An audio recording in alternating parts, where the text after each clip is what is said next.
we got to be formal about this. Okay. You going to introduce me this week? No. This I will. This show is so centered around you. All right. She's the mediator. That's all it is. Yeah, it's just Fran helping us as friends to figure out Yeah. who talks more. Well, I think we're ready. Does my mustache look even? Oh, excellent. I didn't even realize you shaved the beard. Oh, No one has said a thing about this mustache today. I think it looks good. Thank you. Let's see. Is it Looks even? Yeah. Dude, it's not even. Is it? No. You gotta. On an angle, does it look even? No, you see it? Look at his. Oh, yeah. It's that not- side. It's not even. And not yet. What are you, cross-eyed? Yeah. It looks good. Other than not being even, it's a nice mustache. I did it in a very dark room. Okay. Okay. All right. Enough of this mustache talk. Let's move on. All right. Welcome, everyone, to Tea with Fran. Fran, how are you today? Just fine. Thank you. And Justin, how are you today? Doing good. Okay. There's a Yes. change. Yeah. Not even okay. Now he's doing No, I'm good. doing good. Yes. That's great. Episode 9 coming at you. This is very exciting. Yes. Fran, you left us with a bit of a cliffhanger last week, I did. and it involved plants being able to identify murderers. Yes. Do you care to explain to Justin and I and the I know listeners? this story, and I've been excited for her to like put this out. This is a cool Okay. one. All right. All right. Hopefully there's no murderers listening to this No. show. Back in the 60s and 1960s, we lived in Atlanta, Georgia. And sort of mid 60s, I'm going to say like 66, 67, there was a very interesting speaker that came to the auditorium. And he happened to be a CIA polygraph specialist. His name was Cleve Baxter. And he came to tell everyone that he had made a great discovery about plants. Now, he had always liked plants. And in his office in the CIA building, he had a number of beautiful green plants. And one day, his secretary told him that whenever he went away, no matter what she did, the plants would really kind of like look droopy. And only when he called and said when he was coming back, did they start to perk up. And it was as though they lived just for him. They really cared about him. Well, he said that was silly. And so she said, well, since you are always doing all this lie detector stuff, I challenge you to put some of these electrodes on your plants and let's see if they respond to anything. All right. So he did a number of things like putting a leaf in a cup of coffee, just dipping it in to see if there was a reaction. He did all kinds of things, but I'm going to tell you the one that impressed me the most. He decided that he would see if they actually not only felt things, but which he did find out they did, but he wanted to know if they could remember things. And so he had 6 plants. 5 were going to be wired, and 1 was going to be the victim. He set this all up so that people in the office would come strolling in. Some would sit down and look at a magazine. Somebody else would smoke a cigarette. At that time, people did do that. And sometimes they would just come in just to chat, or come in and they would walk around the room and look at a painting on the wall. But everybody did something different. Well, one of them came in and took the plant that was not hooked up, turned it upside down, shook it, and it fell on the floor with everything, all the dirt, everything, and then put their foot on it and squished it and turned and killed it. Curb stomped that plant. And when it happened, Whoa. the needle went crazy on the polygraph. All the plants were responding to the death of their friend. Okay, this was amazing. Everybody was very excited about this. All right, they waited like 3 or 4 days. And now the big thing was to see if those plants could recognize the person who did this. So they changed the order of the way people came into the room. And when the person who had killed the plant came into the room, just entered the room, did not sit down, did not do anything else, just their presence in the room, the plants went crazy again. The needle was jumping all over the place. So they recognized this person as an enemy. Well, this was so astounding to Cleve Baxter that he quit his job with the CIA.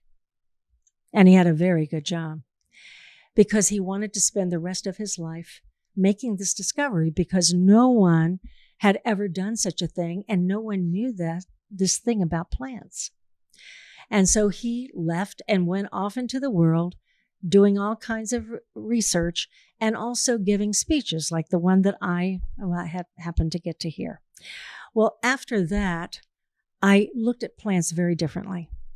And he had made a statement that when you're out like in a garden shop and you're looking for the right plant, the plant that you should take home is the one that will choose you. You'll feel something. You'll come back to it. You'll walk all around and look, and you'll come back to that plant. That plant actually is sending out feelings to you, and you have to be aware of that. And that's the plant that you should have, and it will go home with you. Well, at that point, I started naming all the plants, and then at school, I would have what we called the plant hospital, because a lot of people love plants, but they don't know how to take care of them. And so I told students, if you have a plant at home that looks like it's very, very sick, or maybe it might even look like it's dead, bring it to the hospital and let's see if we can bring it back. And so we would start researching what their needs were. Some plants like to be near other plants more. Some plants like music. And I'm not kidding about this. Some plants don't like a certain kind of music. And then the more that this Mr. Baxter was out in the world, the more other people started to pay attention to plants. And so just yesterday, I happened to go back online to check and see what's going on with the plants and studies. And there is a new science that is available, and you can get a degree in this. It's called plant neurobiology. And as I was reading, I was so surprised to see what Charles Darwin was fascinated with plants. I never really heard that much about his fascination. It was always more about animals. And he really cared about plants. He felt that their intelligence was somewhat like insects. And he said that they are like animals upside down. It's interesting.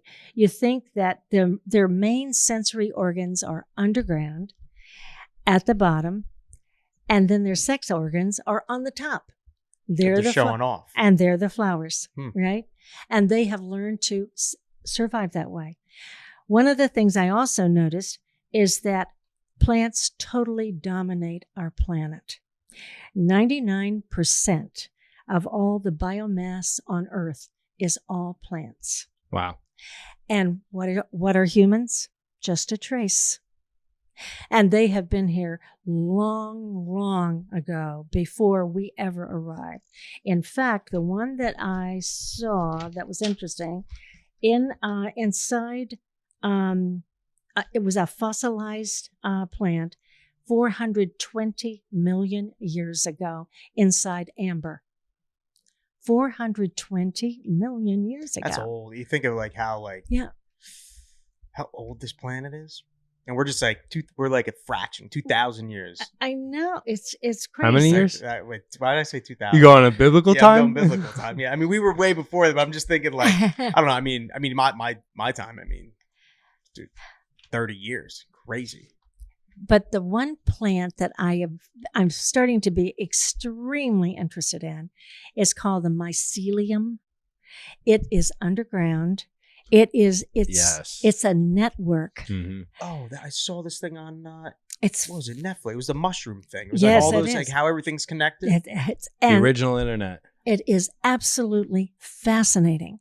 And I don't want to spend all of our time talking about it, but just remember, to be careful when you are out, don't just dig anywhere. You're upsetting that mycelium, and that's the connection that keeps everything happy in the forest.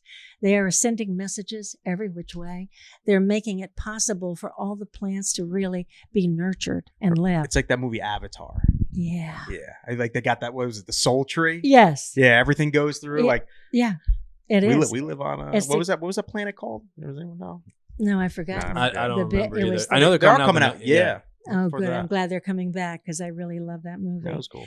But, the thing for all of us is to realize that we don't know everything and that we should have an open mind, and let's find out more about the plants, since this obviously is their planet. I agree. Right? So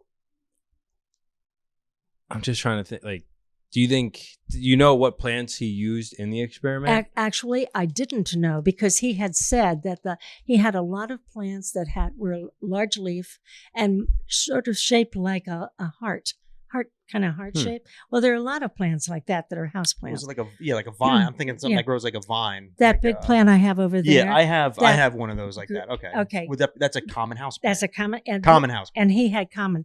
But the one that when I looked online for him, in case you want to look him up, Cleve Baxter, the plant he used was a Drachema. So there you can read about him, and I hope you will. And I hope that we have opened a window for your thinking. I just like there's someone that did that. Like like someone figured that out, and like there's people who do that for a living, and it's like let's wire up the like plants. I'm in sales. Yeah. Like, you know what I mean? Like boring. But it was his secretary who brought it to his attention, or he would never have done it. Yeah. But to just think about what that meant to all the people that were in that office, and how it changed so much that before that, there were no people studying the neurobiology of plants. I won't lie, and this is kind of embarrassing. I thought that plants could just identify murderers. I didn't realize the plants had to witness the murder, and then they could identify. Okay, it was a memory. Yeah, it was a memory. Okay. Oh, that's what they should do, right? There's a murder, right? Someone gets murdered in this house. I'm using this house as an example. Plenty of plants. There's a ton of plants here, right? Yeah. They should, when they have the suspects, right? The cops should bring all the house plants into some room, wire them up, have each person walk in the room, and when those readings start going off the chart, that's a guy. Lock him up. A new version of the first 48. I don't know. Maybe this is the future. I don't know the first 48. What was that? It's when like someone gets murdered, like the first 48 hours. Oh, the first 48 hours. The most important. Okay. Yeah. Right. Okay. What happens at the second 48? I don't know. Never murdered anyone. I got no plans of doing so. Well, yeah, thanks for that, Fran. Plants are fascinating. They are. Fran, what are your thoughts on poison ivy? Well, if you asked me what plant I would like to be, I would probably be poison ivy. I would, because I wouldn't want people to pull me up and cut me up and burn me and everything. And I would stay away from me. I feel like people go out of their way to do that to poison ivy. Anytime I see a poison ivy plant, they're like, it's growing around something I need. I spray it, I let it dry out, and then I burn it. Like, you're gonna get tortured if you're poison ivy. There's a song about poison ivy. I always really liked that song. I'll have to look it up. Yeah, I does make sense though. Yeah, I just don't like. Very allergic. That's why. Oh, well, so is Adam. Yeah, I know. And I respect it. And I know that we have to get rid of it in the garden, especially because of Adam. Yeah, he's had to go to the hospital because of it before for shots. So, jeez. I hope I never get there. Justin, any final thoughts on plants? Any thoughts on mint? Mint's great. Plants are great. They are that's all great. I'm say. They are good friends. Justin, life's good. Plants are good. Justin, how has the last week of your life been? Yeah, it's been good. I mean, I've been super productive. I mean, been real busy. I'm busy with work. I'm feeling good. Good. Did anyone? Because I had some people reach out. You were very open and honest last week. People appreciated that. Yes. Get any feedback? Did anyone? Yeah, I had actually a few people reach out to me, and then I had a couple people who reached out and said they actually gave up drinking as well. Where it's Awesome. like, Wonderful. some people, Yeah.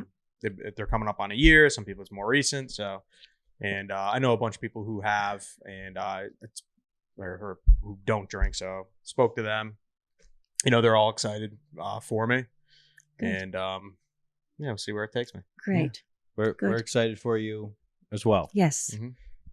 I know Fran even had someone reach out, and we'll have to investigate. They mentioned this Reframe app that's a neuro-based app to help cut out alcohol. So that's something we'll have to... Yeah, I forget. Oh, my therapist gave me an app. I downloaded it. I went on it a few times, and it's like a board, or it's like all like people within your area who are like, you know, trying to like quit drinking, drugs, whatever it is, and you do like posts, and there's like articles that come out each day to read.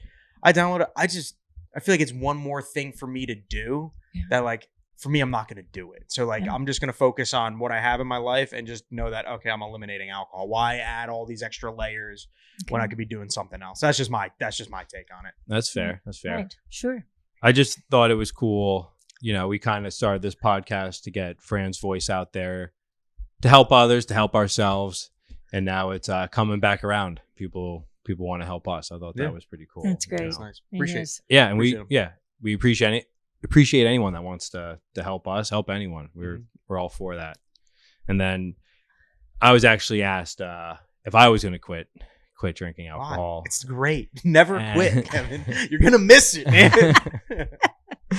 I said I'm not ready to quit it entirely. I feel like I got a pretty good handle on it. And I also said, well, now that Justin's not drinking, that should Yeah, should you help got cut a down. You got a DD all the time. it's either going to help me drink less or I gotta buy a coupe. I gotta buy like a 2-door car with no backseat, so I don't have to drive people around. I like, because I don't want to be designated driver all the know. time.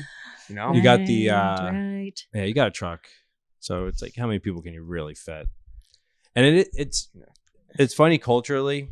I was talking with friends I was supposed to see recently about going to some concerts that fell through because COVID's never going to end, apparently. And I said, the first night I will drive. I'm fine with that. And it's like, like you'll be the DD. And immediately I wanted to say, I don't want to be the DD. I want to drink with you guys. And I just thought that was so interesting how once I was told that I'm the one that's like not going to drink, like the switch in my brain went off and was like, no, you want to drink with your friends. But I said, no, I won't drink that night. It's okay. That's where you get behind the wheel. You look over googly eyed. You good to drive? You're like, yeah. Yeah, jeez. Not good. Do not drink and drive, people. And then, Fran, you want to just mention? So someone sent us some tea, correct? Yes, we. Am I drinking it? Right. This is it? The peach tea. Oh, this is the. Oh, okay. All right, this is my favorite tea. And Mine this, too. This dear friend has been listening to the podcast, and she saw us drinking tea. Sometimes it's cold tea, iced tea, and sometimes it's hot tea, but it's always peach tea. Always. And it's always from this wonderful tea company, the Republic of Tea. And so I want to say a special thank you to Donna. Oh, yes. Thank you, Donna. We appreciate Thank you, Donna. Yeah. We appreciate you supplying. Yep. We will keep supplying the episodes. It's funny. I only see one thing of tea. We need more. We need more tea. Yeah. I don't think there's enough. Yeah. I'm not being ungrateful. I'm just. I don't know. Like, I'm just trying to think. I don't know of any other flavored tea I'd want to be drinking while doing. Well, here's my thing. Cold brew. I like anything that's. I mean, it's refreshing. Like hot Yeah. tea. It's like you pour it and then you're sitting there waiting for it to cool down the drink. And it's like, why don't you just make cold tea to start? I have no idea. It's a good question. These are things that keep me up at night. Another good question you recently had, Justin, just 20 minutes ago, was you asked Fran what were her thoughts on aliens. Oh yeah. Well, I was setting up the lighting. I'm like, what are your thoughts on aliens? And you told me to wait for the pod. Well, Any encounters? I will tell you about an unusual happening, all right? Ooh. But first of all, I just have to say that if you look at our galaxy and all the others that are out there, that now that we have these telescopes, there is just no way we're alone.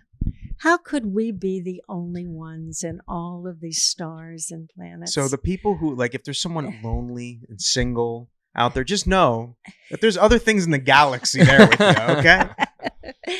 Well, all right. I am going to tell you about something that happened in Atlanta. All right. Jason was about 6 months old. Jason is our youngest son, and he was born in Atlanta. And Dan was still traveling at this time a great deal. And our house was sort of down in a valley. We parked up on the street, and you could see the top of our house. But then it just kept rolling on into the woods, and it was on a dead end street. It was a lovely place to be. But one particular night, and it was in January, and I remember it well, I only had the window open just a little bit near the bed. I like fresh air at night.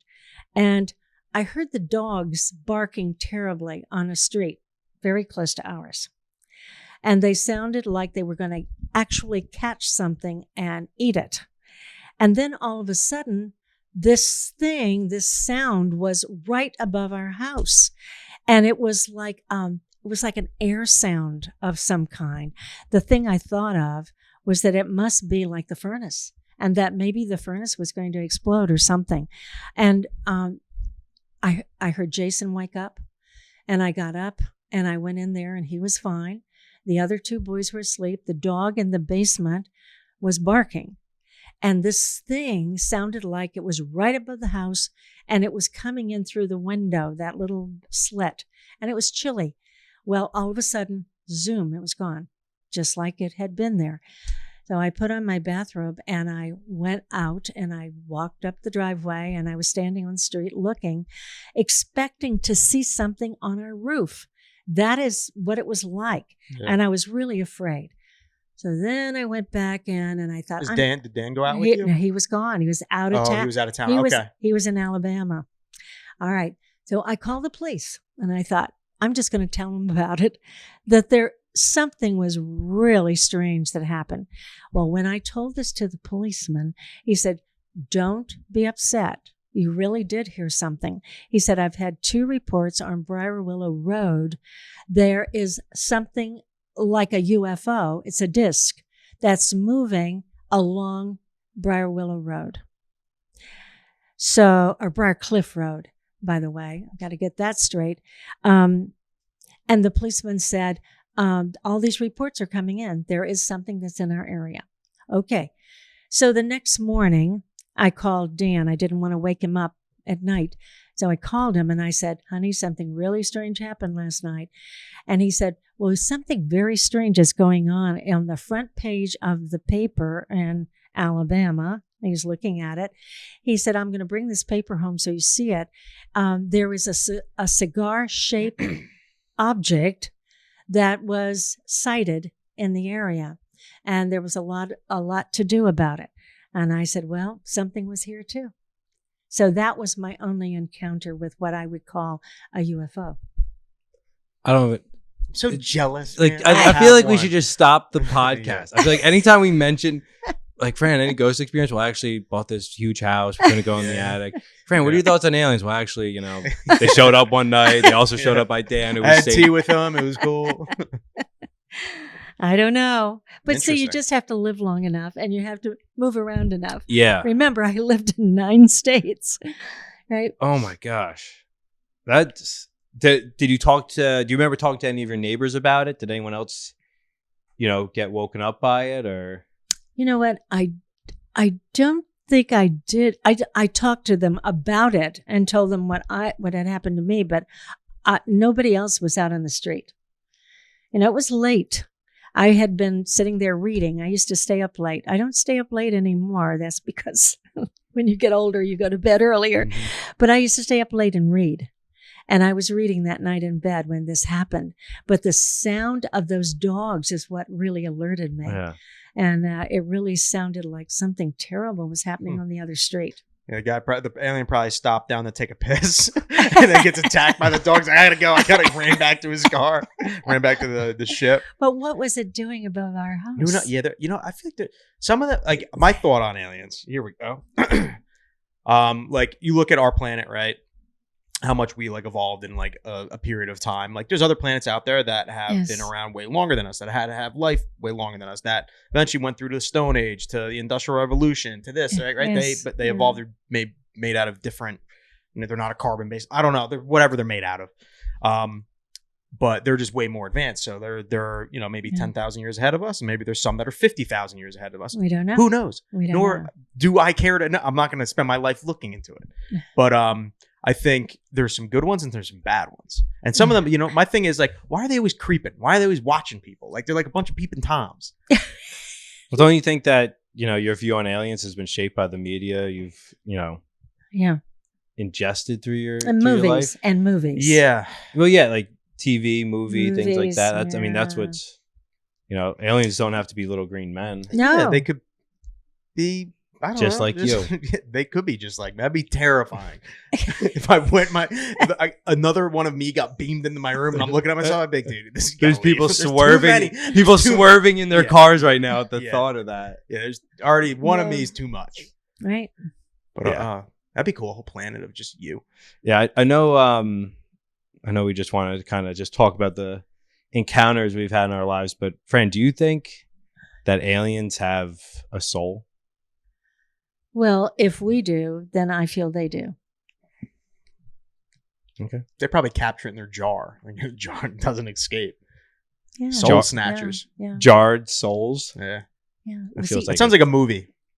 I was gonna jarred say souls. it sounds like yeah.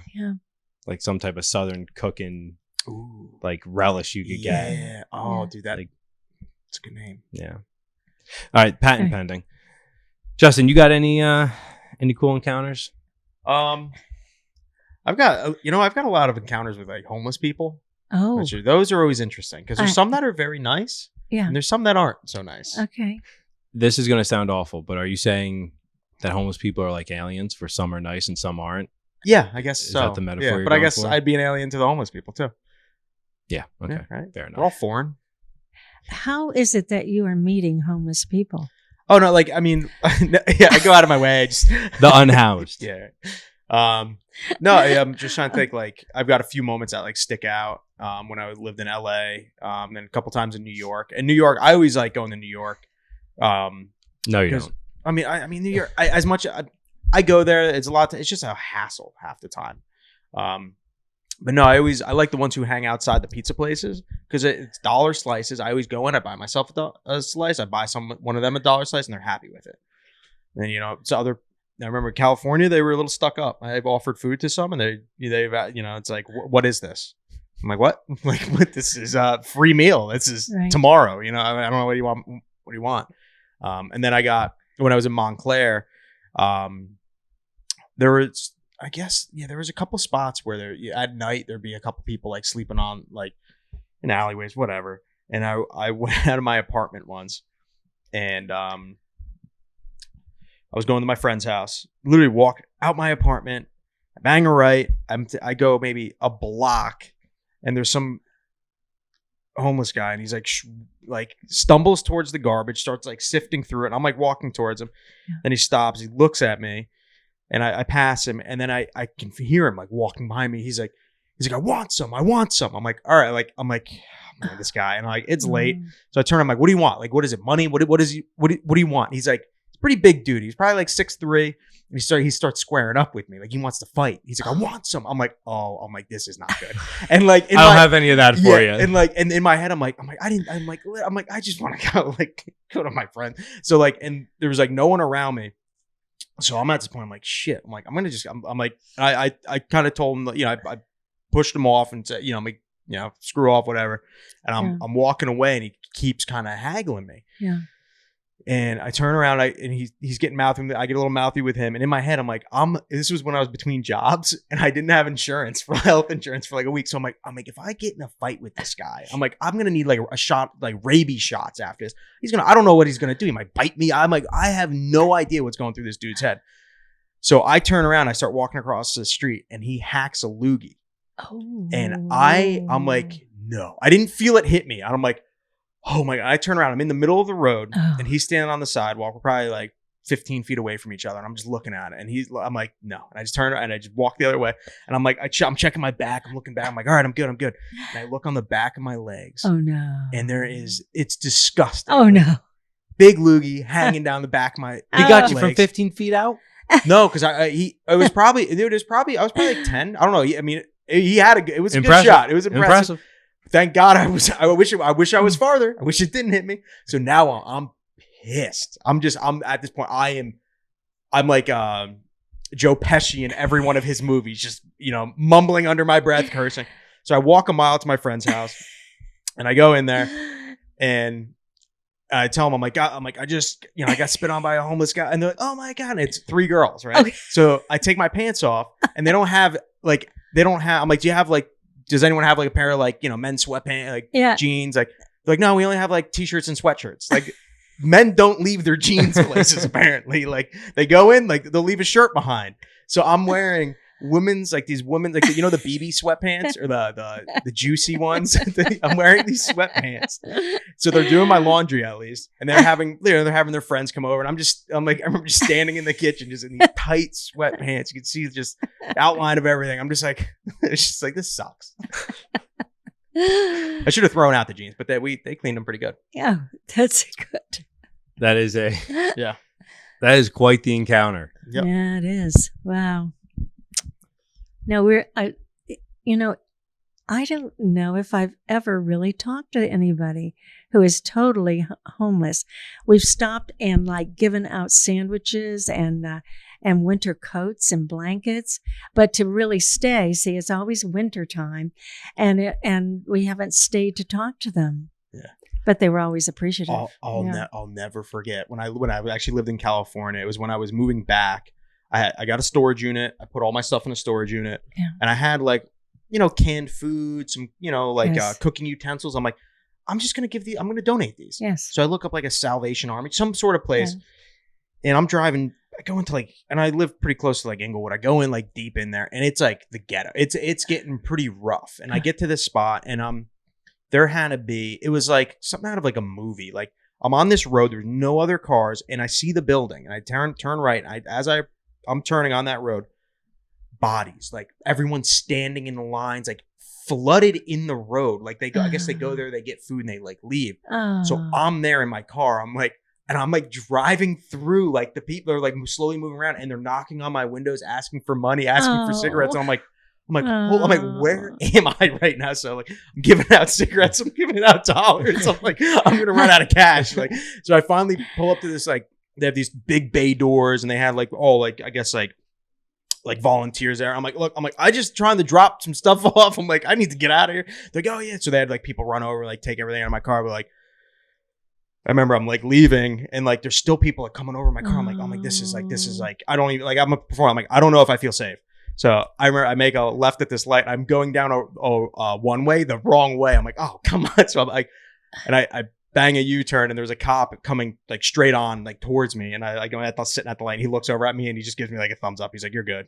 Like, just get out of here. Oh, jeez. But I felt like I did a good thing. But I mean, it was comical though. Cause I'm literally like handing out, like, I had my window cracked, handing out dollars and cigarettes. Everyone was coming up. I'm just like, here you go. Like, I probably gave out, I think I gave out like $3, but I probably gave out at least like 10 cigarettes. Which, yeah, we could do a poll of the listeners if that's a good thing to do or not. Hey, but all the canned food I gave too. Yes. Yeah, there you go. Right. But I literally was just driving, people. I was driving through people, just going, like a mile an hour. It's like one of those, like a zombie movie almost.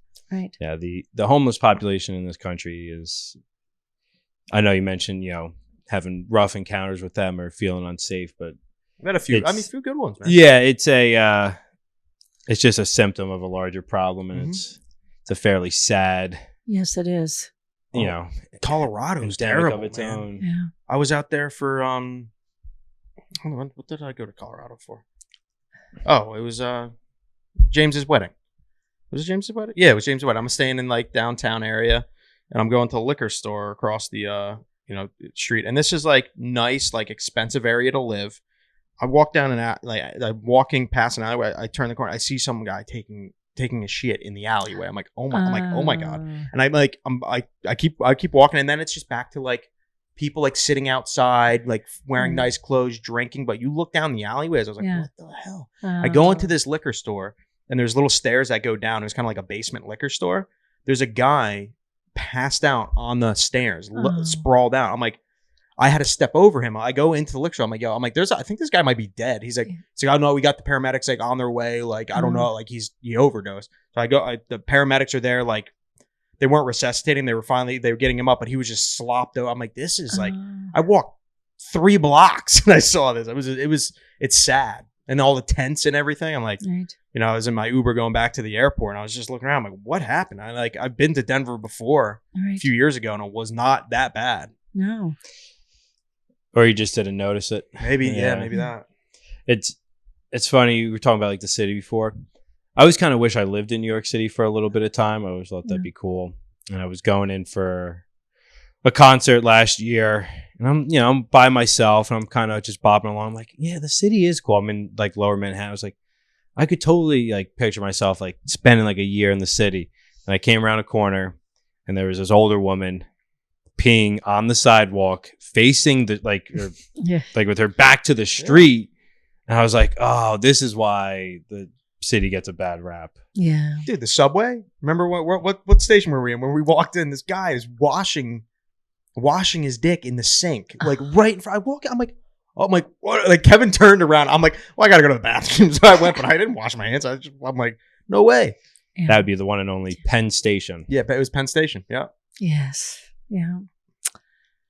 I show sympathy for it, but it's just like I do too. I don't know what you can do. It's insane. I don't know. This we We're are a wealthy country. There should not be anyone that is really on the streets. Mm-hmm. Maybe they can't afford a home, or maybe they can't afford rent, but we should have housing and food for these people. There's got to be a better way. There has to be a better way. Yes. Absolutely. So maybe somebody is going to come up with a really good idea.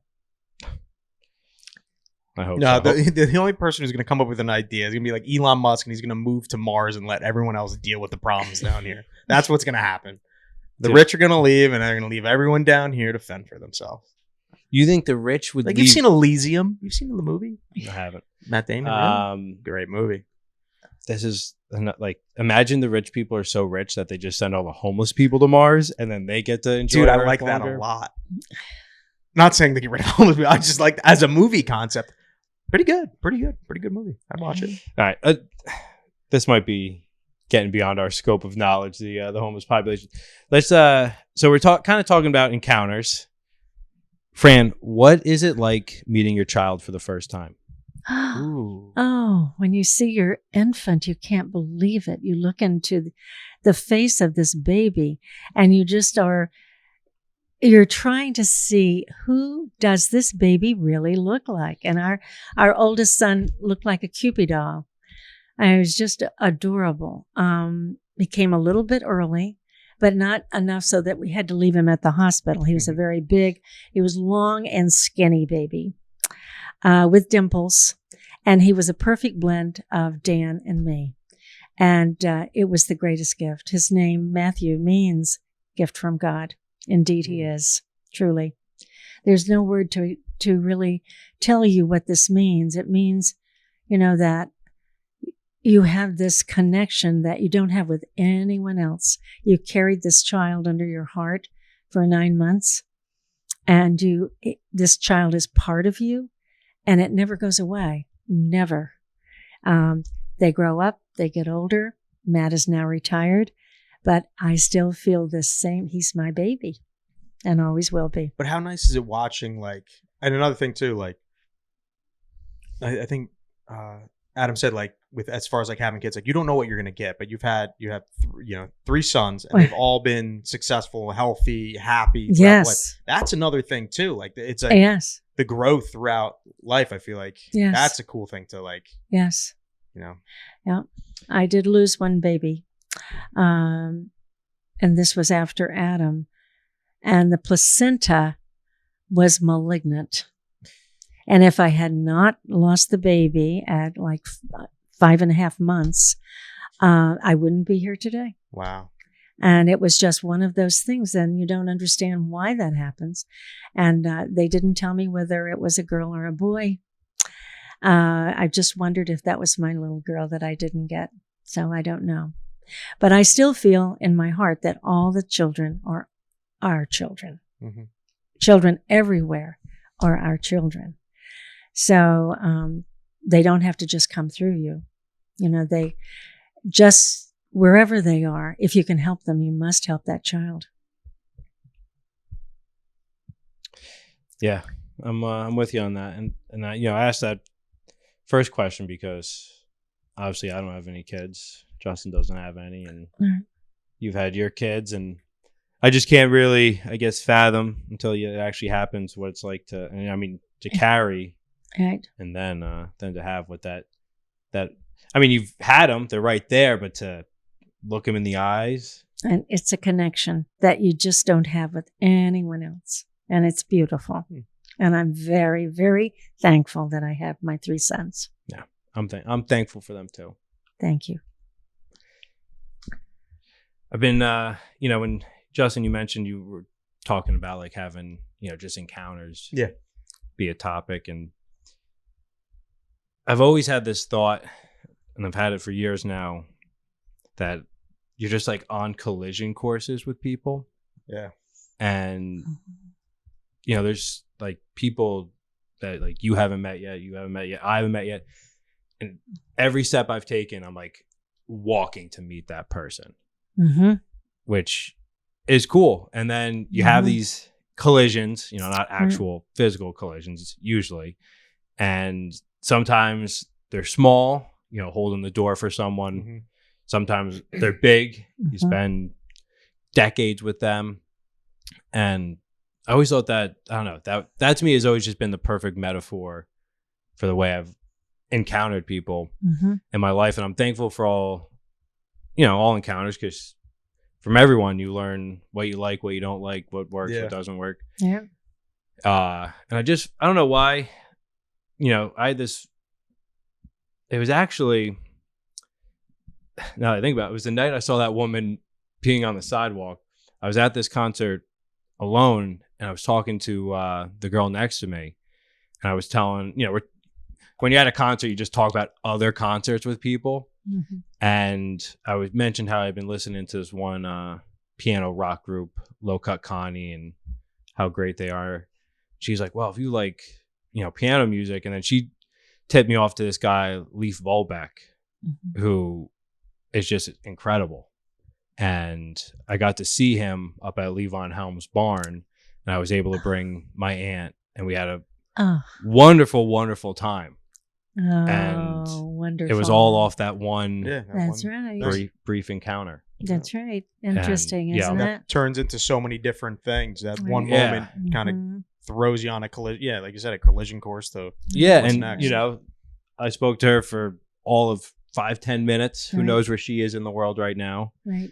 But she set me up to have this wonderful memory with my aunt. So I'm thankful for that encounter and that person. Yeah. And when I see my aunt, she still goes, I listen to his music all the time. When's he coming back around? I want to see him again. So it's just really cool. And, I can go on for a while about musical encounters. And and I like that because it's like, I'm going to phrase what you said. It's like the past lives forever, the future. What was the thing you said? The past lives longer than the future. Yeah. Or no, than the present. Yeah, the past lives longer than the present. Someone write in. What did I say?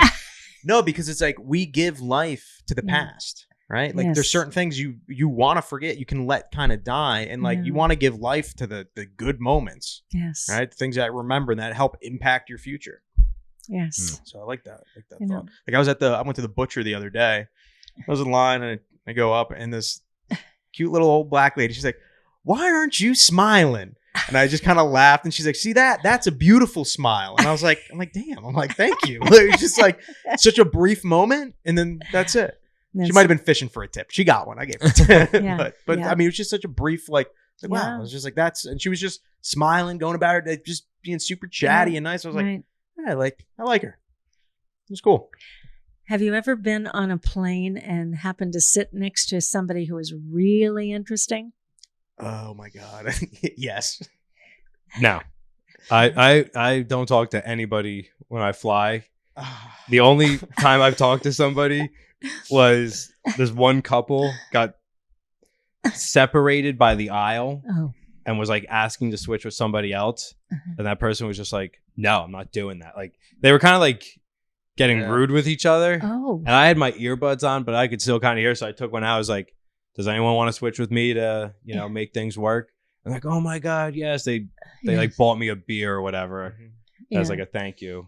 I forget where I was flying to. Maybe California. I don't even know. No, back to Denver. All right. Yeah. Tell me, Justin. I've had a lot of stupid flights the past couple times. I mean, oh God. Just trying to think. I mean, there was one that I leaned over to the lady next to me, and I said, I honestly said, I'm like, honestly, if this plane goes down, I'm okay with it, because it was such a bad flight. So she's laughing, but I was walking. I board the plane last. I think we went over this. I have to be the last one seated. Why go in early to sit down longer, right? Yeah. So I board this plane. I'm getting over to my seat, and I'm walking to, and I had really crappy seats. They're in the back.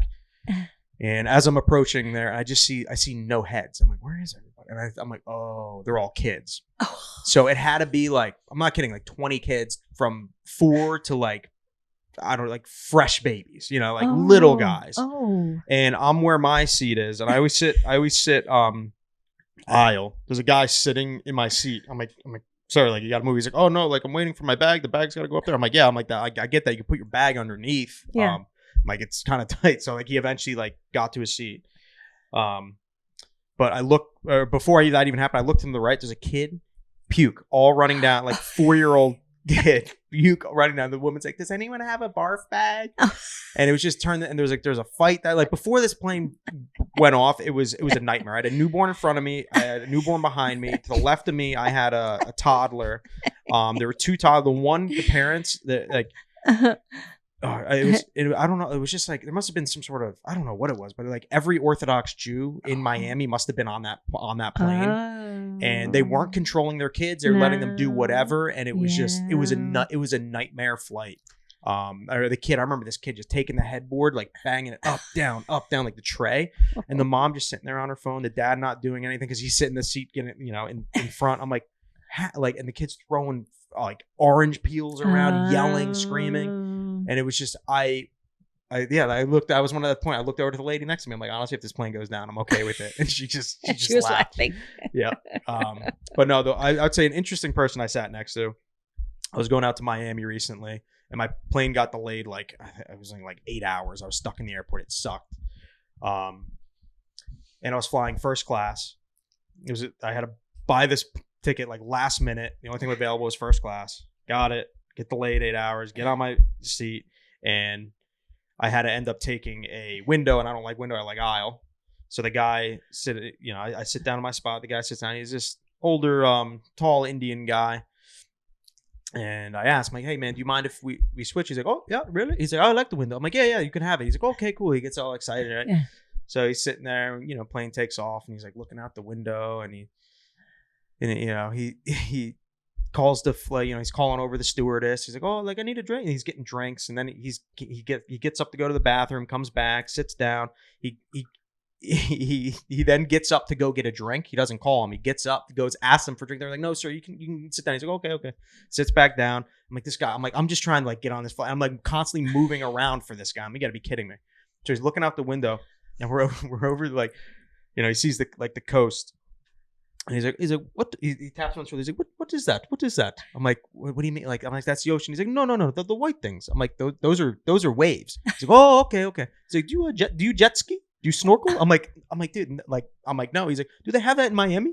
I'm like, yeah, I'm sure they do. He's like, okay, good. And so he starts talking to me. He's like, he owns hotels in India, in Dubai. I think it was 2 or 3 hotels. But I'm like, is this your first time on a plane? But he's got a kid that goes to Boston like university or whatever. Okay. Yeah. And he's like, yeah, we're flying. My son's coming out to Miami with me. We're taking a little vacation. We want to go just explore and just go, jet ski. He just kept talking about wave runners and jet skis. Really liked the thought of them. I mean, they are pretty badass. He said he's like, his daughter still lives in Dubai, and he's like, she doesn't want to go to school. Like, she has it good over there. He's like, I have what does he have? I think he had 4 servants or 6 servants at his house, and they get paid like $200. He pays them like $300 a month, but like they're allowed to eat there, and like they drive him around, do all his groceries. He's like, yeah, she does it. She's happy with that life. My son wants to live the American lifestyle, and I'm like, that's how cheap the service. Like it was like $300 a month or something like ridiculous. Dear. But he's like, you ever come to Dubai? He's like, you come. He's like, you call me. He gave me his number. Then he started texting me. I'm like, why? Like I was delayed for like 8 hours. I get on this plane. To think, the guy got up. You were on a collision course with this man your whole life. Yeah. And you may encounter him again, which on a wave runner, like you'll finally you'll finally be like in Florida, like, I'm gonna rent wave runners today, and it's gonna be like his business. Yep. And hopefully he remembers. And he runs Ghost Kitchen, so he comes to the U.S. to see how ghost kitchens are run, and then he takes those concepts and brings them to India. I'm like, but at the same time, like he was asking so many, and even the stewardess at one point like gave me a look. The guy's like he just gave me like, he's like, oh, this guy's like, because he kept calling him over, getting up. All right. I was getting frustrated. Okay. Fran, I want to ask you about encounters, maybe more encounters you've had, but I think we've made it clear in prior episodes that you and Dan were the encounters for other people. People seeing Dan, meeting Dan. You told us a story about breakfast out in Pennsylvania. The hunters. That encounter. I just think of all. What about the time he went? He had to go to the bathroom, and he was in a cast. Yeah. In New York City. That's a moment in time. I don't know if you want to share that story. I know if he was here, he'd probably have no problem telling. He would love to tell that story. Well, he had to have surgery because this thing had snapped in his arm. He came down the driveway to help me get my groceries. It had snowed while I was in the grocery store, and I came back and I couldn't drive up the driveway. But he was not in any winter boots when he started. So he started sliding down. He grabbed a tree, and then something snapped in his arm. Well, after going to the hospital and then going to Morristown for a special surgeon, he ended up with the surgery taken care of, but he was in this huge cast from his hand to his shoulder on his left arm. All right, so we had tickets to a musical in New York. And he said, I can go, honey. You can drive. I want to go. And I said, yes, but how are we going to work things out? He said, don't worry about a thing. I can take care of it. Mm-hmm. All right. So we go into the city to the musical, and we are waiting for it to start. And he said, I should go to the bathroom before it starts. And I said, good idea. So he goes in there, not thinking that he can push his pants down, but he can't pull them back up. So he comes to the door. He's in there a long time. And I'm standing there at the men's door. And out he comes, making little tiny steps with his pants down around his ankles. He said, I can't even reach them. His underwear still had to be pulled up too. And so we pulled up his pants, and all these people are watching. And you know what? He was like that, though. He was just like, nude in public. It's okay. It's all right. And then we got to see, well, it was hard because his arm is out like this the whole time. The people sitting next to him. Everywhere we were, the arm was out, straight out. We were so glad when he got the cast off. It really was. Yeah. Walking around like this all everything that ever I do that happened story. to him. I didn't know the briefs were down. Yeah, too. yeah. I thought it was like known the story for years. Yeah, I thought his underwear was up during it, but it just came. Well, the very fact that he wore these wild and crazy pants, anytime he ever went to the bathroom, he would go in and people that were already there would look down and they would see the guy with the pants, with these wild pants, and they would sort of like, he told me, they would lean away from him. Oh, that's funny. I think the only thing for him to wear crazier than his pants would be no pants at all. Oh, man. Yes, it was always an encounter for others. But he was always in good spirits. And Yes. and he said wearing those wonderful pants Mhm. brought all these people to him. He got to meet so many people he would never have known. Yeah. Can you just clear up a formality for me? And this just came to my mind. Are encounters only like the first time you meet someone? Is that an encounter? Or is it Yes. every time you meet someone, it's an encounter? Like, I've seen Well, Justin thousands of times. Have I encountered Justin thousands of times? Yeah. But I think it's more often used as the first time. Okay. Yeah. Not that you couldn't do it the other way, but you'd have to explain it a little bit. Yeah. Our second encounter, our third encounter. Encounters of the first kind, second kind, third Yeah. kind. That's like Yeah. those Say were no movies. more. Those were movies. Encounters of the third kind, I think. I don't know. Well, Close encounters. Yeah, that's what it is. that would be fun. I do have to tell you that I used to fly down to see my mother all the time. She lived down in Clearwater, Florida, Ooh, and nice Clearwater. she was ill, and I had frequent flights down to see her. And on one particular flight, I was always looking for interesting people. I always felt that my being there was somebody that was going to enter my life that I'd find fascinating and I could share it at school. Mhm.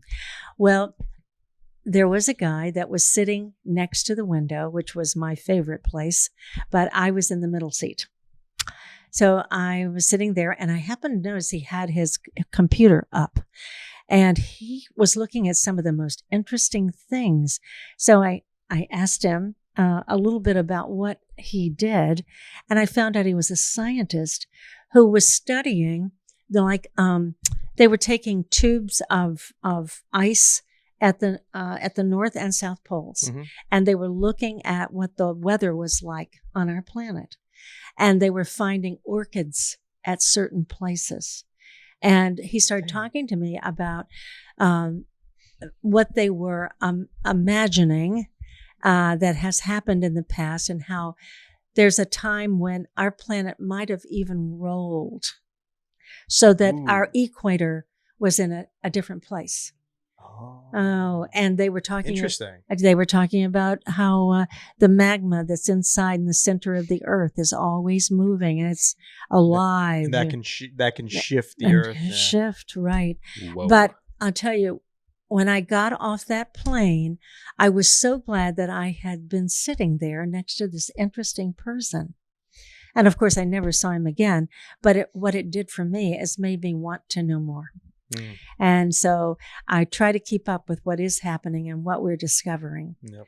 And there's always something new, something wonderful out there. I've met actually a lot of. I mean, I've traveled a lot, so like I've had a lot of flights where I've sat next to people where it's been awesome. Like it's just like made the flight that much better. Yes. And I think what sucked was, I mean, I traveled a decent amount during like not during the height of the pandemic, but like ever Yes. since they put the mask mandate in, where Yes. the amount of times I've traveled with a mask, I was just like, this sucks. But I'd Yeah. look around too, and it's like, well, this is one way to shut people up on an airplane. Yeah. Like you can't really talk to people with a mask on. So like Right. you lose that You like, muzzle them. yeah, Yeah. everyone's wearing a muzzle on a plane, which Yeah. some flights I'm good with, but there's other times like, I want to chat with somebody and, I bet like You?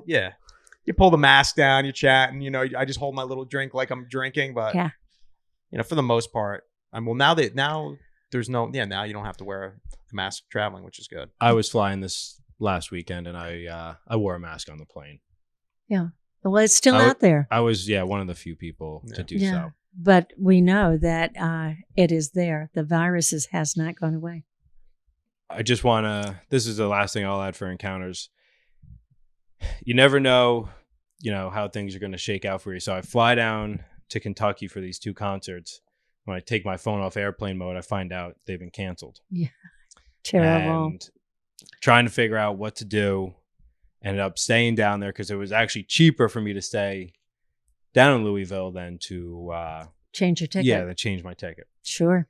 So through the fan club, I met this guy Wayne, and you know, kind of you meet someone for the first time, kind of like a brief feeling out, Yes.